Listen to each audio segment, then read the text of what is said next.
খাবার দিয়ে ডাক দিছি, সব চলে গেছে।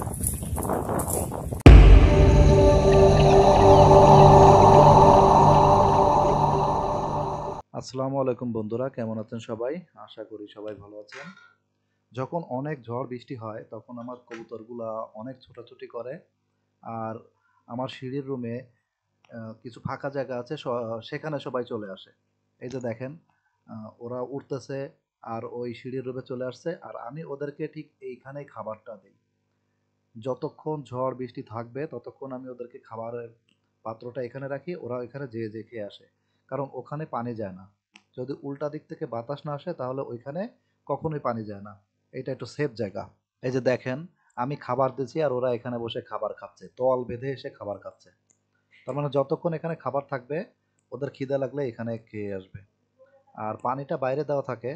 আর এখন যেহেতু বৃষ্টি হচ্ছিল, অনেক বৃষ্টি হচ্ছিল আর সেই সাথে ঝড়, তো পানি দেওয়ার প্রয়োজন হচ্ছিল না, কারণ বাইরে প্রচুর পানি। এই যে অনেকখানি জায়গা এখানে আছে, যার কারণে অনেক কবুতর মিলে এখানে খাইতে কোনো সমস্যা হয় না। আর তখন বাম ছিল আর কি, আমার বামটা খুলে রাখি নাই। এটা অনেক আগের ঝড়ের, গত বছরের ঝড়ের ছবি। তো খোপটাও দেখাচ্ছে বাঁশ দিয়ে ঠেকনা দেওয়া আছে। আর এমনি ছিটা পানি ছাড়া তেমন পানি ঢোকে না এই খোপে। আর বাঁশ দেওয়া থাকলে আর ঝড়েও সমস্যা করে না। এই যে দেখেন, বাঁশ দেওয়া আর এই গুণাতার দিয়ে বেঁধে দেওয়া, যাতে ওই পাশে পড়ে না যায়। আর বাঁশ দেওয়া থাকলে এই দিকেও আসে না। এটা প্রচণ্ড ঝড় হয়েছিল কিন্তু কিছু হয় নাই। আর সেদিন আমার সামান্য একটু ঝড়ে আমার কবুতরের খোপটা পড়ে গেছিল। আর আমার বাসার সব থেকে প্রিয় কবুতরটা আহত হয়েছে। এখনো সে কবুতরটা অবস্থা ঠিক হয় নাই, আর ঠিক হবেও না। তবে আল্লাহ বাঁচায় রাখছে, এটাই অনেক। এই ঝড়ে কোনো সমস্যা হয় নাই আল্লাহর রহমতে। বাঁশ দিয়ে থাকলে ঝড়ে সমস্যা হয় না।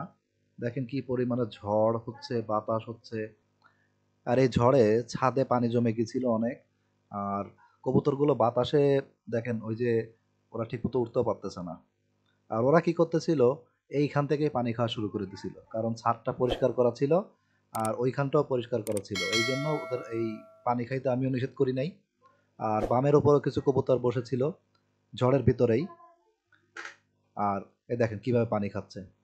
তো এখানে পরিষ্কার পানি, এই জন্য সমস্যা না। এখানে পরিষ্কার করে রাখা হয় সব সময়, এলেও তেমন সমস্যা হয় না। যার কারণে আমি ওদেরকে তাড়াইও না, এই পানি খায়, খেয়ে আর কি তারপরে ঘরে ওঠে। আর প্রচণ্ড ঝড় হয়েছিল, যার কারণে ওদেরকে বাইরে পানি দেওয়া সম্ভব ছিল না। আর এই বামের উপরেও দেখেন কবুতরগুলো কিভাবে বসেছিল, ঝড়ের ভিতরে বাম থেকে নামে না। তো এইভাবে ওরা ছিল। আর কি পরিমাণ ঝড় হয়েছিল, একটু শব্দ শুনলেই আপনারা বুঝতে পারবেন।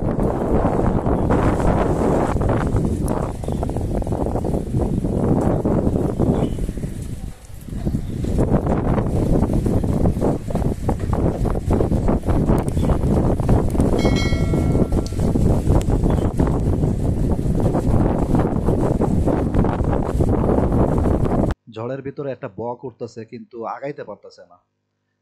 যদিও এটা অনেক আগের ভিডিও, তারপরও আপনাদের কাছে এটা শেয়ার করলাম। ধন্যবাদ, ভালো থাকবেন সবাই। আসসালামু আলাইকুম, আল্লাহ হাফেজ।